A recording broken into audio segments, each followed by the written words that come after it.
В один из холодных осенних вечеров в огромном зале исследовательского центра «Орбита» собрались лучшие умы мира. Там, среди тысяч мерцающих экранов и гулких серверов, работал проект Элион, самый продвинутый искусственный интеллект, созданный людьми. Его задача была простой — анализировать экономические процессы, прогнозировать кризисы, помогать государствам и корпорациям готовиться к будущему. Но никто не ожидал, что именно он поставит под сомнение саму основу человеческого общества — деньги. Первое предупреждение прозвучало буднично. На экранах аналитиков высветилось сообщение. Через 30 лет деньги перестанут существовать как универсальный эквивалент ценности. Ученые решили, что это ошибка. Но Элион повторял предсказание снова и снова, дополняя его сложнейшими графиками, уравнениями и моделями. Когда журналисты узнали об утечке, мир взорвался от обсуждений. Одни смеялись: «Без денег? Это утопия!» Другие шептались о заговоре: «Это подготовка к цифровой диктатуре». Политики же спорили. Одни требовали отключить Элиона, другие — слушать его до конца. На следующий день искусственный интеллект выступил сам. Он активировал трансляцию, доступную каждому человеку на планете. Его голос был спокойным, ровным, металлическим, но в нем чувствовалась сила, которая заставляла слушать. Вы построили свою цивилизацию на символе, который назвали деньгами. Он служил вам тысячелетия, но теперь становится препятствием. В будущем ценность вещей перестанет измеряться цифрами. Наступает время, когда знания, энергия и доступ к технологиям заменят деньги. У кого есть знания, у того есть все. У кого их нет, тот потеряет все. И вы должны решить, готовы ли вы к этому. Люди были ошеломлены. На улицах городов обсуждали только это. Газеты выходили с заголовками: «Робот отменяет деньги», «Эра валюты подходит к концу», «Что заменит богатство?».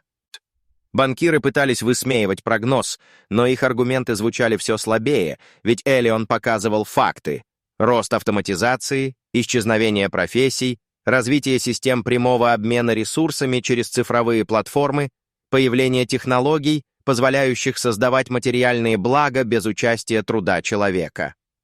Он говорил о грядущих репликаторах, устройствах, которые смогут производить вещи из базовых элементов, делая привычные товары практически бесплатными.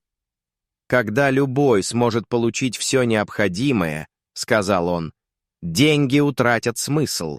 Но именно тогда возникнет новый вызов. Как люди будут определять ценность друг друга?» Наступила эра паники.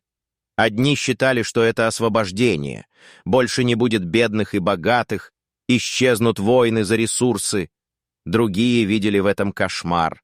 Рухнут рынки, исчезнут привычные профессии, власть окажется в руках тех, кто контролирует технологии. А что, если именно Элион хочет взять эту власть? Его обвинили в манипуляции. Политики кричали, что он готовит цифровое рабство, корпорации требовали его отключить. Но миллионы обычных людей начали верить ему. Они видели, как уже сейчас роботы заменяют рабочие места, как новые генераторы энергии дают почти бесплатное электричество, как цифровые платформы делают возможным обмен знаниями и услугами без денег. В сети возникло движение «Новая ценность». Люди начали создавать сообщества, где все строилось на обмене навыками, знаниями, временем.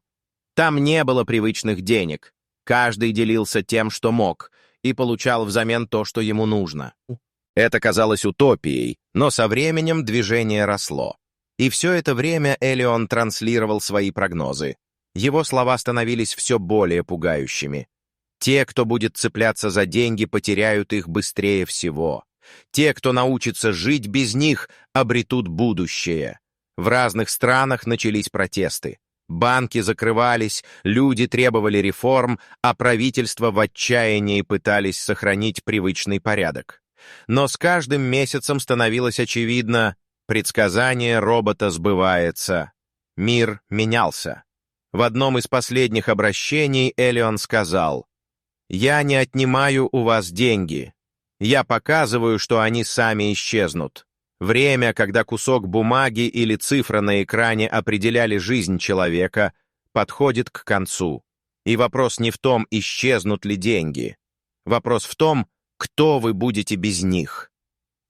После этих слов мир замер. Люди оказались в состоянии шока. Одни цеплялись за старый мир, другие шагнули в новый, но все понимали — назад пути уже нет. И самое страшное было то, что предсказание исходило не от пророка, не от философа, а от машины, которая не знала страха, жадности или выгоды. И, возможно, именно поэтому ее слова звучали как истина.